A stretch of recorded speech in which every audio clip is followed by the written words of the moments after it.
Muy buenos días con todos, bienvenidos a Ideas Ecuador, un placer estar junto con ustedes. Yo soy Natalie Vergara, en redes sociales me encuentran como Nata Cassette, y el día de hoy vamos a topar junto con nuestro invitado un tema que nos preocupa a todos los ecuatorianos, y es la venta no solamente del Banco del Pacífico, sino también la forma en la que se está realizando, de manera clandestina, a espaldas del pueblo ecuatoriano, cuando tenemos claro una situación, y es que nosotros somos los mandantes, según la Constitución de la República, lo cual implica que de primera mano deberíamos tener todos los datos y toda la información y sobre todo, cuál va a ser el impacto que va a tener sobre el país esta venta de una de las instituciones que en este momento además regula las tasas de interés y que también mantiene a flote la dolarización en nuestro país. Para eso vamos a contar el día de hoy con el invitado especial que tenemos aquí. Él es Alfredo Vergara, ex superintendente de bancos, y lo tengo aquí ya con nosotros. Así que, Alfredo, bienvenido a Ideas Ecuador. Qué placer poder contar con usted para este análisis. Muchas gracias. Sí, en realidad este tema es preocupante, la cuestión del Banco del Pacífico. A pesar que, me disculpa, esta mañana hubo una noticia, escuché a las 7 de la mañana, y creo que ya está en las redes sociales. Aparentemente, no ha sido oficial todavía, pero aparentemente el gobierno, sí, la Corporación Financiera Nacional, da marcha atrás en aquello del secretismo. Pero la lucha sigue. Es decir, dice que ya no va a ser secreta. Pero vamos a ver, ¿no? Porque nunca se sabe cuando el gobierno no es transparente y no es claro, como es la característica del actual y del anterior. En fin, aclarado eso, pues estoy a sus órdenes. Primero que nada, arranquemos por cómo se dio la noticia, cómo se conoció, lo vamos a ver aquí, lo tenemos listo. Este titular del Universo fue muy preocupante para los ecuatorianos cuando se manifestaba que durante 15 años no se podrán hacer públicos los detalles de la venta del Banco del Pacífico. ¿Por qué se da esta noticia? ¿En torno a qué? Y es que al Consejo de Participación Ciudadana y Control Social, a través de sus veedores, se les prohibió el acceso y se les manifestó que recién después de 15 años iban a poder tener acceso a los detalles de esta negociación. Luego de eso también se reveló por qué no era posible esto y por qué era totalmente ilegal, y nos basamos también en el siguiente artículo que lo tenemos aquí para analizarlo junto con todos ustedes, en el que se manifiesta de que dentro de la ley no hay nada que ampare de que esta información no se haga pública. Lo tenemos acá en el título tercero de la información reservada y confidencial, en el artículo 17, donde ninguno de sus numerales especifica que esta venta pueda ser clasificada como reservada. Y tal cual como nos lo está anunciando en este momento Alfredo, se analizó y ya se dijo que dentro de 9 meses recién se va a poder conocer los detalles de esta venta. Ni siquiera estamos diciendo que vamos a tener acceso el día de hoy, sino que recién en 9 meses vamos a poder conseguir la información sobre esta negociación. Lo tenemos también aquí en esta noticia, en la que podemos ver que la CPN anunció que lo va a hacer dentro de 9 meses, también debido al rechazo ciudadano en redes sociales y en diferentes organizaciones sobre la venta. Vamos a arrancar por el principio, estimado Alfredo, para que la gente entienda un poco la situación general. Primero que nada, ¿por qué es necesario que un país, un Estado, tenga un banco nacional? ¿Por qué necesitamos tener un ente financiero que sea público y que pertenezca al Estado? Bueno, nosotros somos un país dolarizado y todo país dolarizado tiene un banco nacional que se llama, Panamá tiene el Banco Nacional de Panamá. Aquí deberíamos tener el Banco Nacional del Ecuador, y el Banco del Pacífico, el actual Banco del Pacífico, cumple todas las características de un banco nacional. Es decir, es un banco estatal que cumple ciertos objetivos propios del gobierno de turno, cualquiera de estos sea. Entre esos, la inclusión social, que creo que es un clamor de la mayoría de la ciudadanía. Es decir, inclusión social significa que la gente que no tiene acceso normal a la banca, que jamás ha visitado un banco, muchos de ellos, sí puedan ser objeto de un crédito financiero pequeño, ¿no? Hay muchos mecanismos, que tomaría mucho tiempo el especificar eso, pero son créditos generalmente productivos, y desde el punto de vista de dólar a dólar, generalmente son los créditos más rentables. Es decir, los que mayor producción dólar a dólar producen, ¿no? Eso es muy importante y hay otras características, por ejemplo, crédito de vivienda. Ahora mismo ciertos problemas por la pandemia pudiéramos dar a través de eso, pero para eso se necesita un banco estatal que funcione dentro del sistema privado y el Banco del Pacífico sería así. Yo personalmente considero que sería un gran error el privatizar el Banco Nacional, aunque ya no sea con secretismo, a pesar que la última mención que usted hizo en las noticias de ahora, si hubiera secretismo por 9 meses, es decir, hasta que el gobierno ya esté aquí. Toda gente fría calculada. No hay ninguna motivación para mantener en secreto la venta. Ninguna. Si usted sabe, la CFN es sector público y el sector público no puede hacer nada de lo que no esté admitido dentro de la Constitución y la ley. El secretismo no está ni siquiera para banca privada, excepto el sigilo bancario, que es otra cosa. Así que sería prácticamente condenar a la cárcel a cualquiera de la CFN que determine que el secretismo continúe, aunque sea solo de 9 meses. No pueden hacerlo, porque la Constitución no les permite. Perdón, algo me iba a decir. Sí, quiero aprovechar de saludar a toda la gente que está conectada en este momento. Por acá nos dice, son unos sabidos, dice Angélica Paz. Moisés Tapias dice, este gobierno está destrozando el país, está regalando sus recursos del país a las mafias. Oli Ortiz nos dice, muy buen tema, Nata, de interés nacional, muchos no sabemos lo que nos roban. Janet Noroña también está junto con todos nosotros y los invito a que compartan esta transmisión para que podamos llegar a más personas. Analizando desde el principio el tema, que esté a la venta el Banco del Pacífico no es una novedad, viene desde el gobierno anterior, para lo cual tengo aquí un video que nos ayuda a refrescar un poco la memoria y recordar desde cuándo ya se estaba manejando la venta del Banco del Pacífico. Tenemos aquí un video para mostrarles a todos ustedes de cuándo... Por ejemplo, si ha habido, no ha estado tan claramente a la venta del Banco del Pacífico, porque hay que hacer una valoración. Ya se está valorando y se pondrá el Banco del Pacífico a la venta. ¿Recordó? Esto fue, para que ustedes lo puedan ver, aquí está la información, esto fue en el 2016. Pero además también habían intereses de adquirir este banco ya previos. Desde el 2006, como les voy a proceder a mostrar a todos ustedes, cuando Guillermo Lasso mostraba su interés por adquirir este banco y se lo manifestaba al expresidente Rafael Correa, que como vimos en el 2016 también tenía la intención de privatizar el Banco del Pacífico.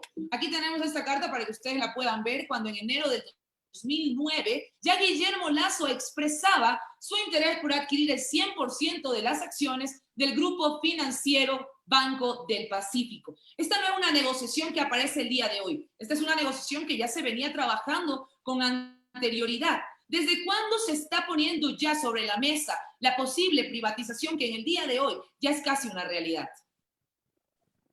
Yo creo que la posible privatización va un poco más allá. Yo lo que creo es que se intenta poner un oligopolio. Oligopolio es el control de unos pocos de la mayoría del mercado. Si es que el Banco del Pacífico, que es el segundo en importancia, se une al primero, y de hecho tendría que unirse al Banco de Pichincha, que es el primero en importancia, entre los dos, pues lo he dicho en algún otro medio, coge ya el 40% del mercado. Con cualquier otro de los 4 o 5 bancos que vienen después, ya constituirían un oligopolio, es decir, entre ellos controlarían más de la mitad del mercado. Yo creo que ese sería el objetivo, pero aunque no fuera el objetivo, ahí está en la lista del tamaño de los bancos. Aunque no fuera ese el objetivo, habría la impresión dentro en el sistema financiero internacional que es de eso lo que se pretende hacer. Y eso va muy mal, habla muy mal del Ecuador. Es decir, el Ecuador, en lugar de abrirse al mundo, como es el eslogan de campaña de algunos candidatos, en lugar de eso más bien se encierra y seguimos lo que ya se lo hizo con Correa, expulsando a la competencia externa. Eso es lo que digo. A mí me parece que si se va a continuar, por lo menos que se diga que si es que queda adquirido, si es que se continúa con la venta, sería destinada exclusivamente a la competencia de otros bancos. Es decir, se invitaría a los otros bancos que compren el Banco del Pacífico y vengan acá como parte de un capital extranjero, lo cual eso sí sería muy bien visto. Pero enclaustrarnos, seguirnos dominando y querer dominar a través de un oligopolio, nuestro mercado pues es muy malo. Porque eso estamos haciendo desde el 1 de enero del año 2009, después de la Constitución de Montecristi.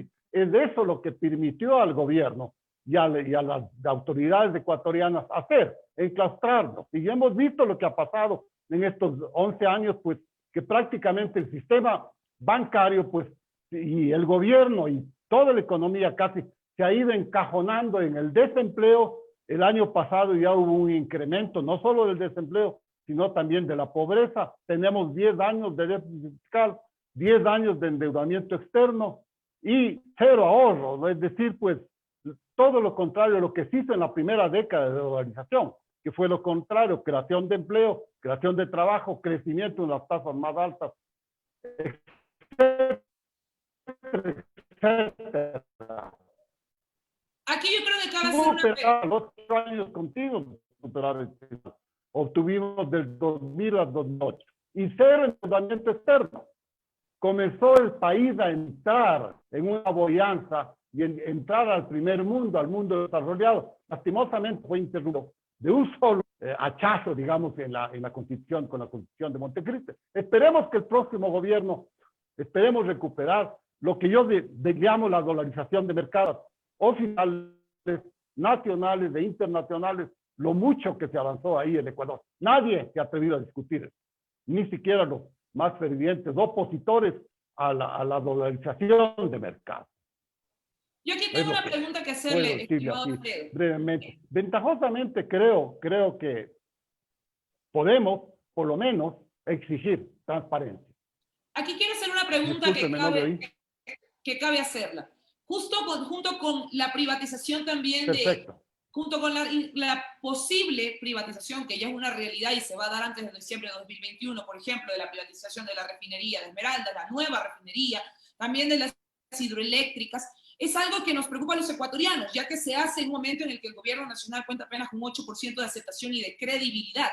Y cuando además ya está saliente, esto constituiría también un acto inmoral, antiético, por dejar entregados patrimonios estatales que nos pertenecen a nosotros los ecuatorianos, en un gobierno que no cuenta con aceptación, que no cuenta con credibilidad, y hacerlo de esta manera, cuando ya quedan tan pocos meses, y son instituciones que se van a entregar a largo plazo y que ya probablemente, como el banco, nunca regresarían al país. ¿Por qué se da esta negociación ya cuando el gobierno está saliendo y en este momento en el que nadie cree ni confía en ellos? Bueno, lo de la negociación del Banco Pacífico, yo preferiría centrarme ahí, porque si nos vamos a los otros aspectos... No, solamente lo ponía para englobar que son negociaciones y fórmulas que se ven antiéticas dentro de un gobierno saliente. Totalmente antiéticas, porque además es un gobierno que ha endeudado, prácticamente ha duplicado la deuda externa del país.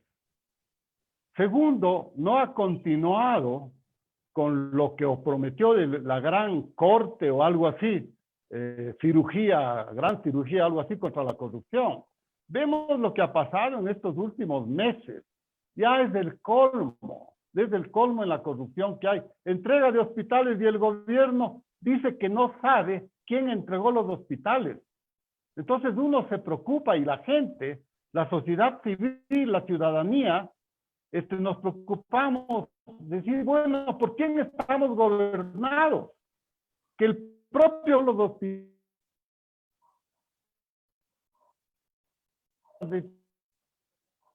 Vamos a esperar a que se reactive el audio. Aquí. Vemos lo que pasa, pero no quisiera desviarme. Hay otra cosa que incluso es muy importante.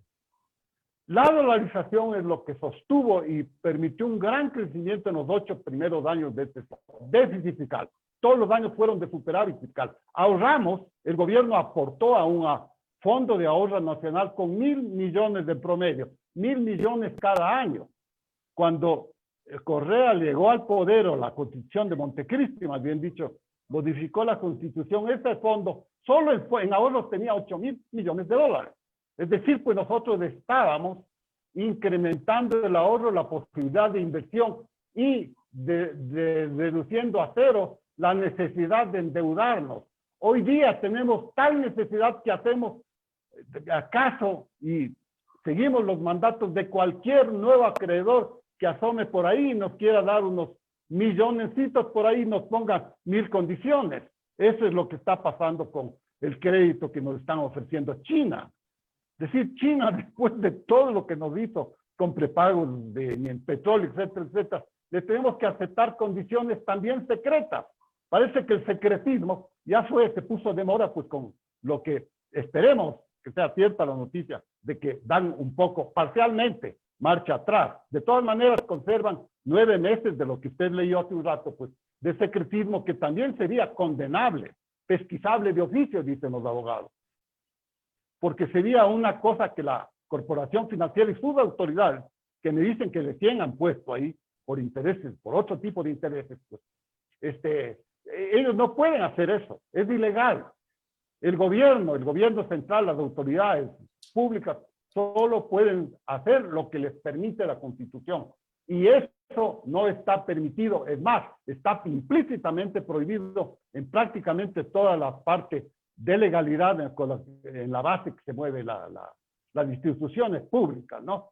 Eso, pero por otro lado yo creo que es importantísimo el defender al Banco del Pacífico, ya sea, aunque sea con la venta a un banco extranjero para que este extranjero venga acá a sustituirle y arme un poco de competencia, que este rato la competencia nacional, local entre los 23 bancos es prácticamente nula, hace el Banco del Pacífico cierta competencia, pero si fuera un banco extranjero el que lo sustituye al Banco del Pacífico, yo creo que también habría esa competencia, tal vez un poco más. ¿Competencia por qué? Por un libre mercado, por una baja de tasa de interés, una baja de tarifas, un mejor servicio, cuestión de dar créditos a los sectores más vulnerables, a la microempresa, y darles créditos adecuados, etcétera, etcétera. Es un poquito largo hablar sobre eso. Eso es lo que nosotros tenemos que defender, porque defender eso es defender el desarrollo y tratar de volver a lo que tuvimos en los 8 primeros años. No estuvimos en los 8 primeros años, más bien estuvimos ahorrando, proponiendo, impulsando el financiamiento futuro, poniendo fondos para hacerlo eso. Todo lo contrario de lo que hace el gobierno ahora, que tiene que prevender lo que pueda y lo que no pueda, entre eso del Banco del Pacífico, para tratar de seguir cubriendo sus gastos excesivos por unos 8 o 9 meses más hasta que ya le toque irse. Eso es un crimen contra el país. Yo no sé por qué el gobierno, las autoridades no entienden eso, que ellos se deben al país, no se debe al bienestar del gobierno mientras el gobierno sea gobierno y después pues ya no es problema de ellos. No. Y nosotros, lastimosamente, la sociedad civil, nos hemos dejado que eso pase. Han sido ya 11, 12 años de esta especie de vasallaje, de inclinar la cabeza a quienes son no son nuestros mandantes, sino nuestros mandatarios. Es decir, supuestamente el gobierno debe seguir lo que la sociedad civil les dije, el encargo que la sociedad civil le dio. Otra cosa también, hablando de dolarización del Banco del Pacífico, otra cosa que yo noto que en la comunidad, en la sociedad civil, no logra entender es por qué creen ellos que el gobierno es el único que tiene derecho a manejar el sistema monetario, en este caso la dolarización. Esa es una idea totalmente vieja, que este rato ya no tiene ninguna cabida en un país dolarizado. En un país donde no es el gobierno el que emite el dinero, sino que es la sociedad civil el que genera el dinero. No puede emitir, pero sí puede generar, es decir, atraer dólares vendiendo bienes y servicios de afuera, exportando. Es la sociedad civil la que deposita los 7,5 millones de clientes de los bancos, los que son dueños de ese dinero, del dinero bancario, es decir, de todo el dinero que circula aquí. El gobierno no produce, no emite nada, ya dejó esa capacidad de tener política monetaria y política cambiaria y política crediticia. Esa ya lo dejó desde el 9 de enero del año 2000, cuando nos dolarizamos. El gobierno, el país, por la conciencia de todo el mundo, renunció a esas políticas. Por lo tanto, ahora el manejo de ese proceso corresponde a la sociedad civil, a nosotros, a la ciudadanía, no al gobierno. Es algo que lastimosamente es poco difícil para la mayoría de gente entender, porque han estado acostumbrados a ya un siglo que hemos tenido moneda propia, es decir, no el dólar, el sucre. Pues obviamente por lógica ha sido el gobierno que lo maneja. como sucede en otros países que tienen moneda propia. Ningún país dolarizado, en ningún país dolarizado maneja el gobierno el aspecto monetario. En ninguno. Nosotros somos una excepción con muy mala experiencia. Lo que ha pasado en la parte económica. Somos una excepción que genera un impacto negativo en el pueblo ecuatoriano, en la ciudadanía y en todos los niveles sociales y económicos. Y aquí quiero hacer una pregunta, Alfredo. Se han conversado sobre muchos del posible impacto que tendría esta venta en el país, pero muy poco se ha hablado sobre cómo se pondría en riesgo la dolarización. Quisiera que por favor nos explique un poco más por qué que el Banco del Pacífico pase a ser parte de la banca privada y no se permita ya tener un banco estatal o que sea, incluso para generar la libre competitividad, adquirido por un banco exterior. ¿Cómo afecta eso la dolarización en el país? ¿La pondría efectivamente en tela de duda, en tela de riesgo? Vamos a ver. Tuvimos y creo que todavía tenemos una interrupción en el audio. No le oí los últimos 2 minutos. La pregunta es la siguiente. Pregunta. No se preocupe, Alfredo. La pregunta es la siguiente. ¿Puedes repetírmela? Por supuesto. ¿Por qué la venta del Banco del Pacífico pondría en riesgo la dolarización, que es la que mantiene a flote la economía del Ecuador? Mire, por una razón, el Banco del Pacífico en las condiciones actuales es el único que introduce cierto elemento de competencia en la banca nacional. Si el Banco del Pacífico se convierte en banco privado, es decir, es vendido a alguna institución local, a algún otro banco, o a algún grupo de gente nacional que quiera ponerse un banco, no importa eso, automáticamente los 3 principales bancos que cubren más del 50% del mercado financiero, es decir, de los clientes, capital que se da, etcétera, etcétera, tendrían el control de la mayoría del mercado, es decir, pudieran hacer arreglos, aunque no se diga, aunque no sea nada escrito, pudieran hacer arreglos para mantener exclusivamente la rentabilidad del sistema bancario. Y ese sería el leitmotiv de ese oligopolio. Ese es el peligro que existe. Y claro, la gente y los banqueros pueden decir, no, eso nunca, nosotros no. Pero tenemos la experiencia de la sucretización en el 1983, del salvataje bancario en 1994, del feriado bancario que comenzó en marzo de 1999. Grandes atentados financieros en contra de la población que fueron precisamente las que nos llegaron a la inmensa crisis que explotó en enero del año 2000 y que nos obligó al gobierno a dolarizarnos. Usted es muy joven para recordar lo que pasaba pues hace 20 años en las calles de Quito. Prácticamente iba a haber una masacre ahí si es que el ejército reaccionaba contra el gobierno de aquel entonces, es decir, pues el gobierno de Maguad, para hablar con nombre y apellido. Ahí iba a haber una masacre, o eran la gente levantada o era el gobierno el que se sometía a alguna cuestión bárbara ahí por parte de la gente que estaba levantada. Levantada que porque ya no resistían 2 décadas de subversión o de devaluación del gobierno en contra de la sociedad civil. Ahí vino la dolarización que cortó de raíz ese abuso del gobierno.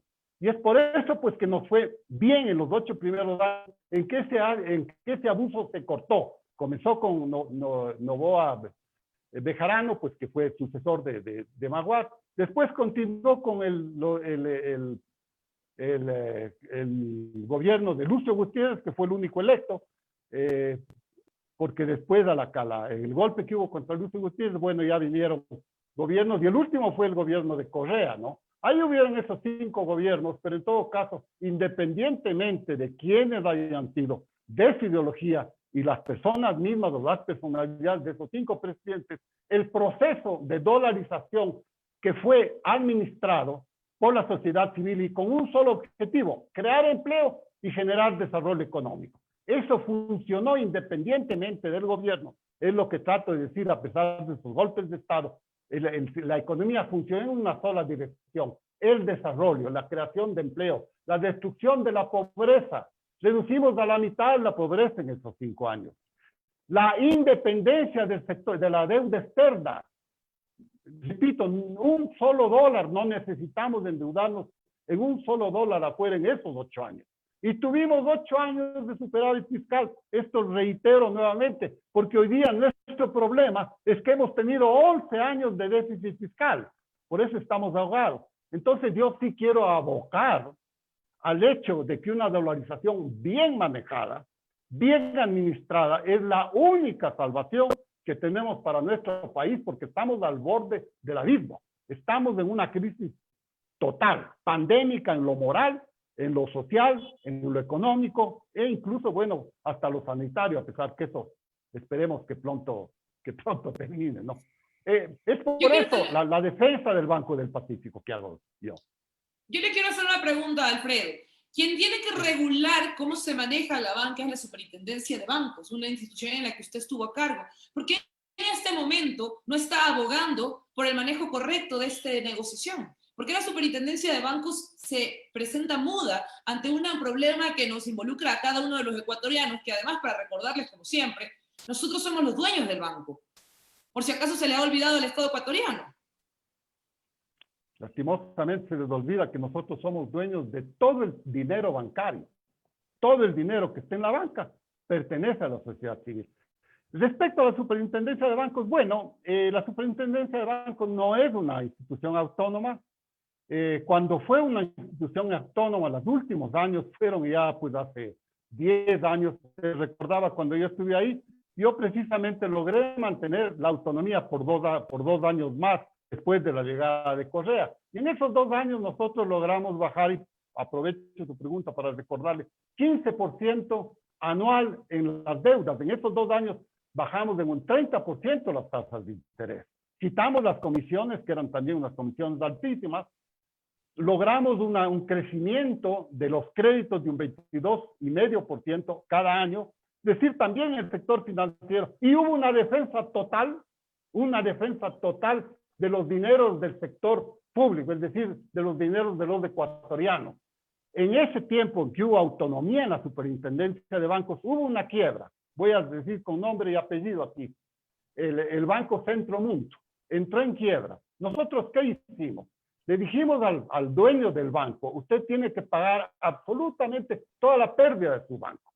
El Estado no va a poner un solo centavo. Y eso lo hicimos. Recuerdo, y lo hago abiertamente, porque ahí no mantuvimos ningún secreto, sino que fue el único caso en que la quiebra del Banco Centro Mundo fue cubierta, pagada exclusivamente por el dueño del banco.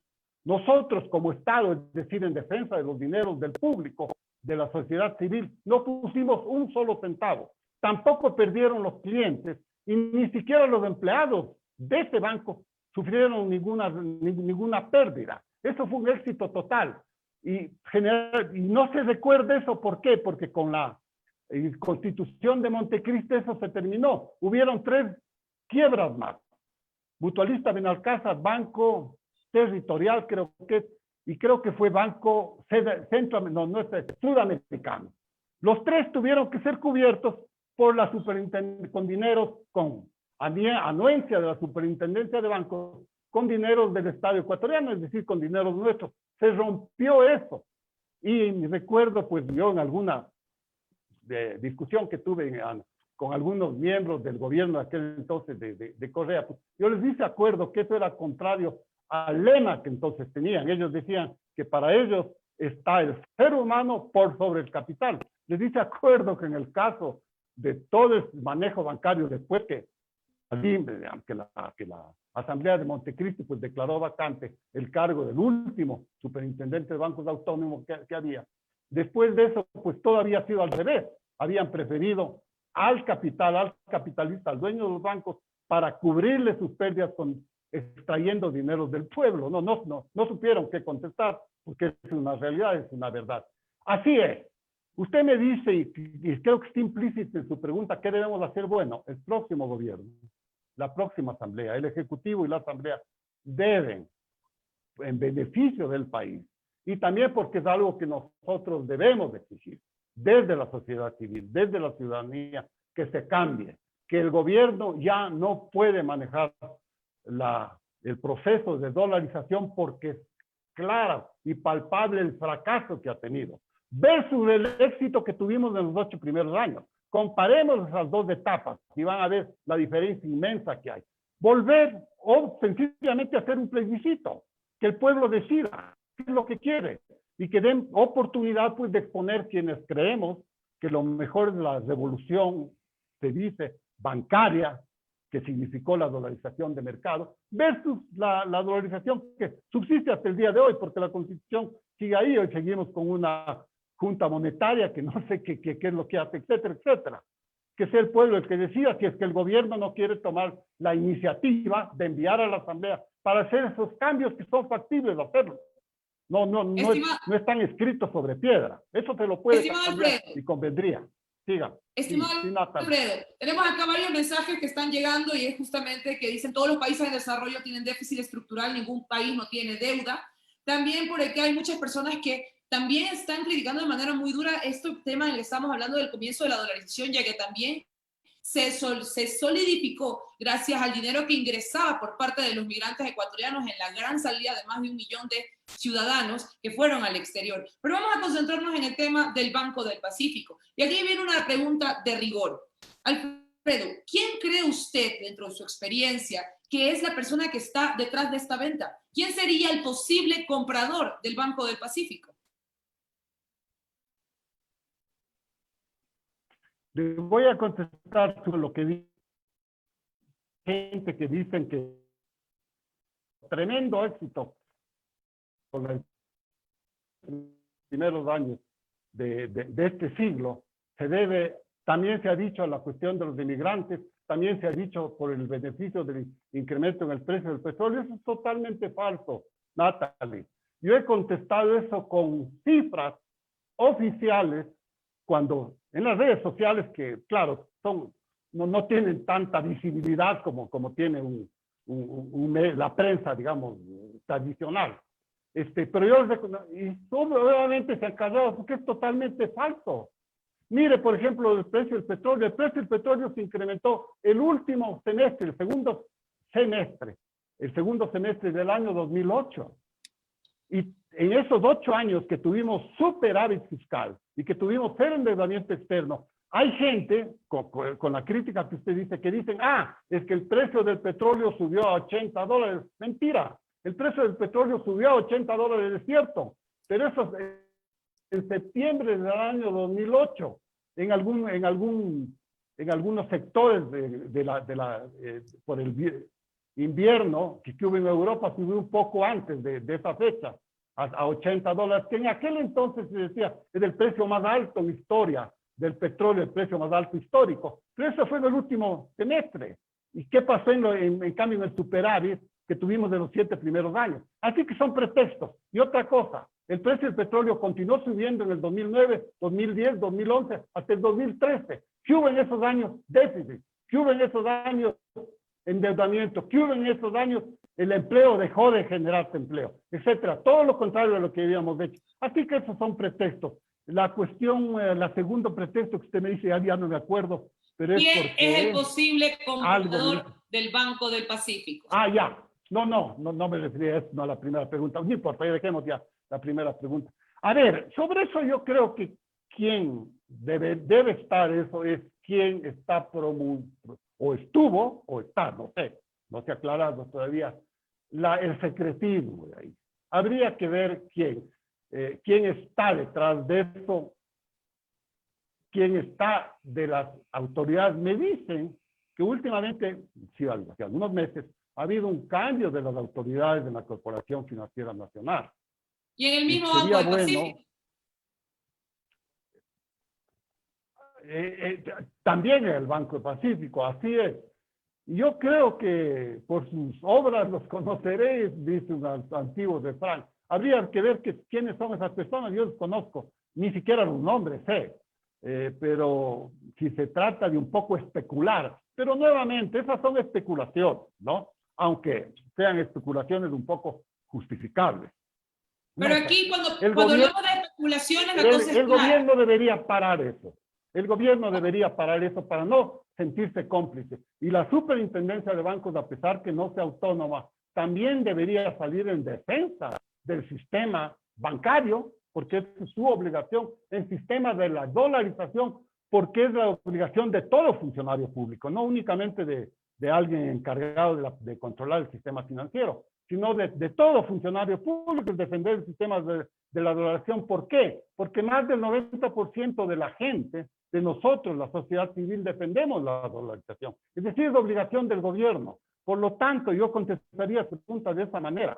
Aquel funcionario público que defiende o que con su silencio se vuelve cómplice de este secretismo, ese es el que está tras la venta y el que espera recibir, me imagino yo, algún beneficio de tipo personal. Pero más allá no puede ir en la especulación. Pero aquí no se podía.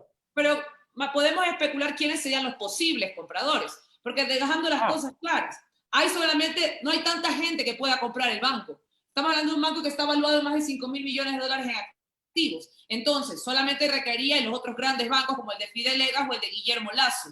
También incluso se hablaba de una alianza entre ellos para adquirir el banco. ¿Cuál sería, si tuviéramos que especular, la suya? ¿Usted quién cree que podría ser alguno de los compradores? Ya que tampoco es que tenemos muchas opciones entre los posibles que estarían a punto de adquirir el banco.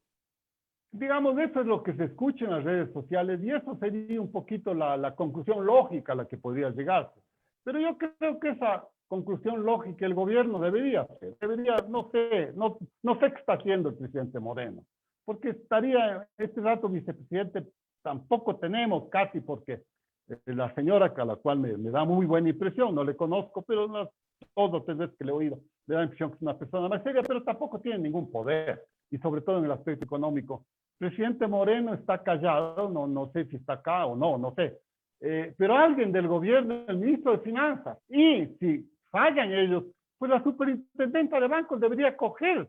Para eso está ahí, aunque no sea autónoma, aunque que no tenga temor y diga, nosotros ya lo hicimos ahí, cuando incluso teníamos en contra al presidente Correa, que tenía gran poder, ¿no? Más allá de un presidente normal, digamos, lo hicimos, pusimos de frente lo que creíamos que era en beneficio del país. Cuando alguien defiende algo defendible en beneficio del país, no tiene por qué quedarse callado, aunque sea autoridad, porque yo sé que esa autoridad que proceda así va a tener el respaldo de la gente. Y si no ha hecho nada malo, nadie puede sacarle de ahí. Hay que tener esa estamina, dicen en Miami, para resistir ese tipo de cosas. Pero en todo caso, yo creo que cualquiera de la autoridad, si es que hay alguna, o también la asamblea, ¿por qué no? La asamblea decir, miren, señores, nosotros no aceptamos y pondremos todos los peros a la venta a un banco nacional. Si esta venta va a hacerse, tiene que hacerse, si es que se decide que se haga, porque eso también económicamente hay que analizarlo, ¿no? Pero si se decide, tendría que ser a un banco internacional, a un banco externo. Y no vengan con la cantaleta de que, entonces estamos entrando, destinando la riqueza de nuestro país a alguna potencia internacional, porque este pretextito ya lo sabemos. Pudiera decir a alguien como yo, que abiertamente propone que si se va a vender, que sea la venta a un banco internacional. Pero lo propongo, ¿por qué? ¿Por qué? Porque sencillamente necesitamos el ser competitivos nuestro sistema. Si un sistema dolarizado no es competitivo, pierde mucho. Si es que viene un banco internacional aquí a competir, nosotros teníamos 4 bancos internacionales en el 2007 que duraron hasta el 2009. Fueron expulsados por Correa y la Asamblea de Montecristo, prácticamente expulsados a través de un solo impuesto que crearon, un impuesto a la salida de capital, que supuestamente iba a ser el 10%. Paró en el 5%, pero eso fue suficiente para que los bancos extranjeros, los 4 que habían, pues salgan, ¿no? En fin, esa sería mi respuesta. Es culpable quien calla y no se va en contra del secretismo y se pone a favor de que se venda entre gallos de medianoche a intereses comerciales internos. Y no porque nos opongamos a los intereses comerciales o financieros internos, sino porque eso no conviene al país.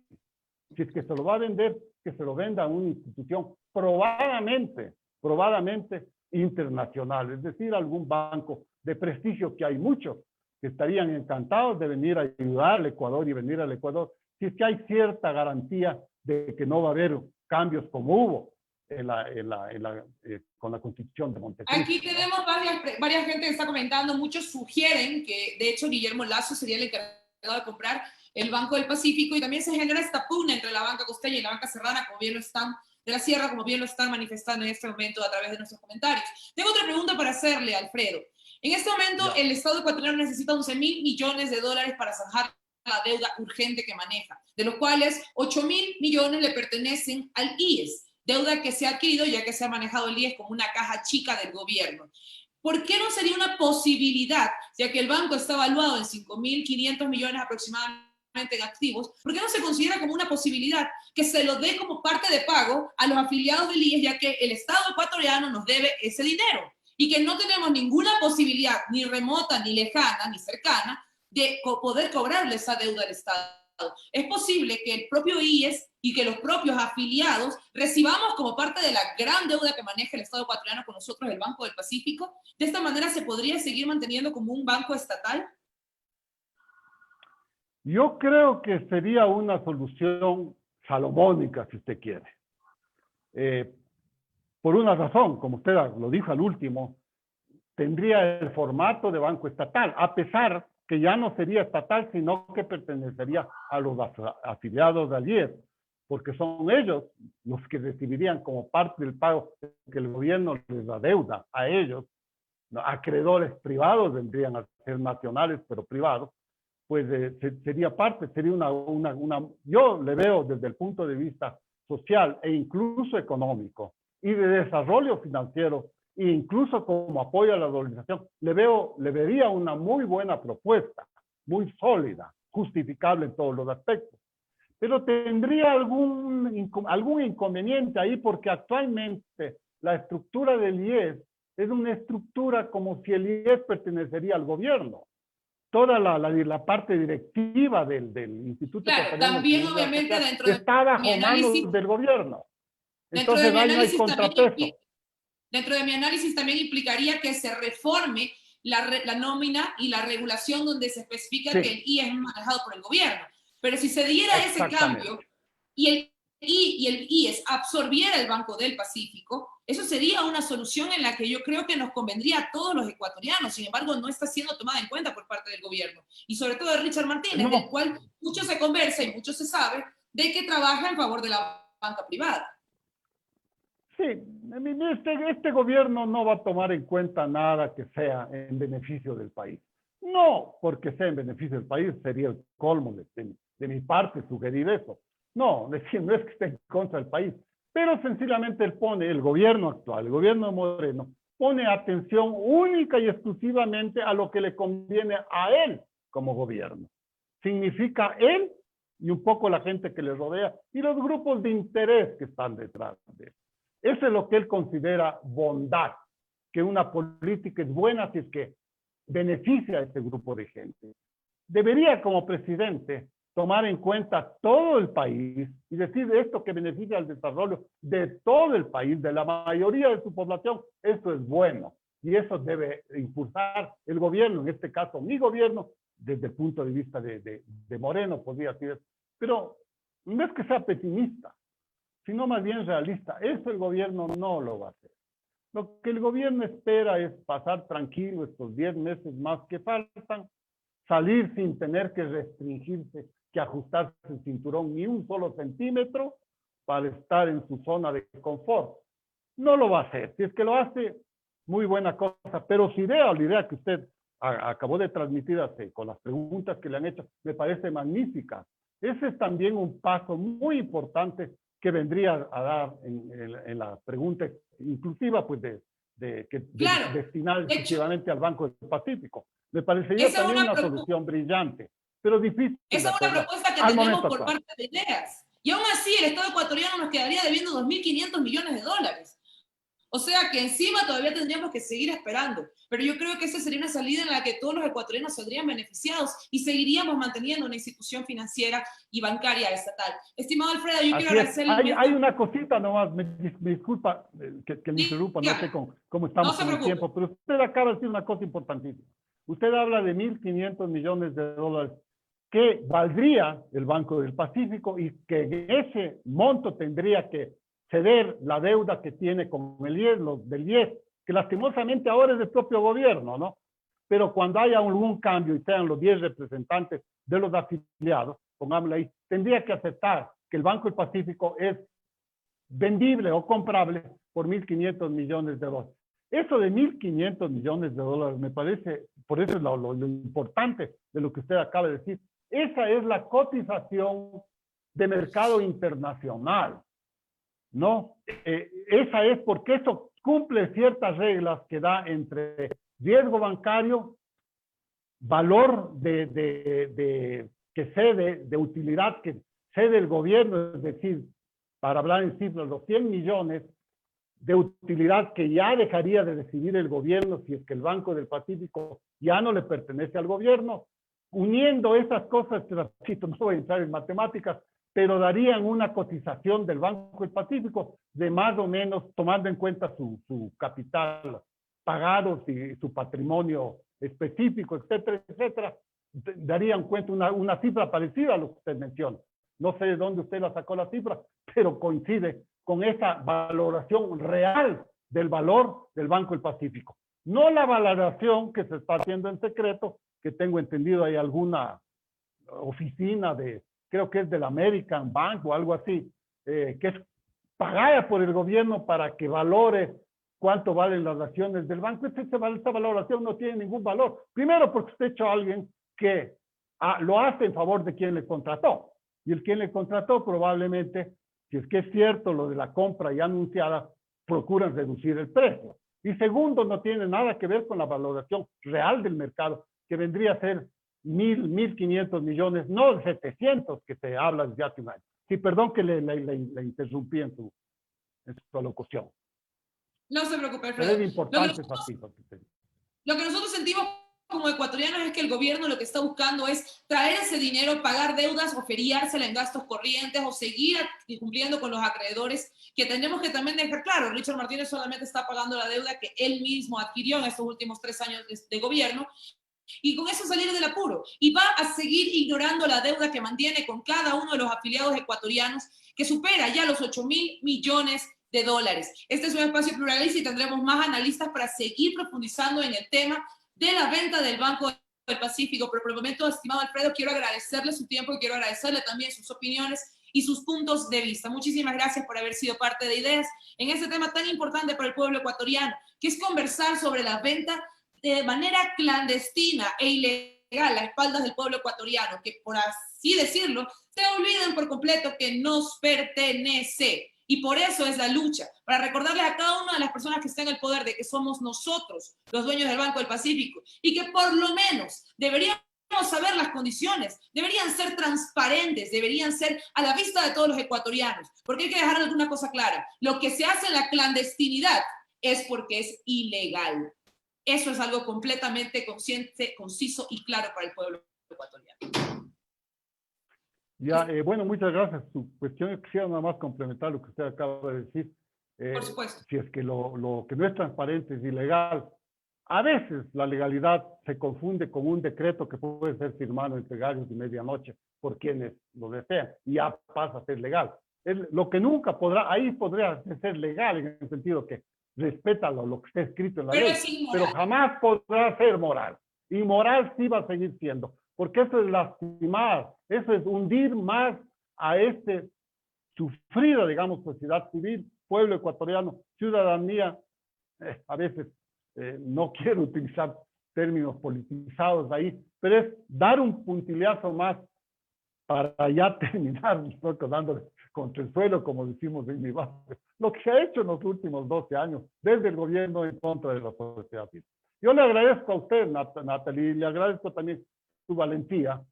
Hay pocos periodistas que se atreven a decir en público abiertamente lo que piensan, ¿no? Porque de eso se trata. Cuando uno tiene razón en lo que piensa y es honesto, pues y va en favor del pueblo, está bien el hablar públicamente lo que uno piensa, sin secretismo.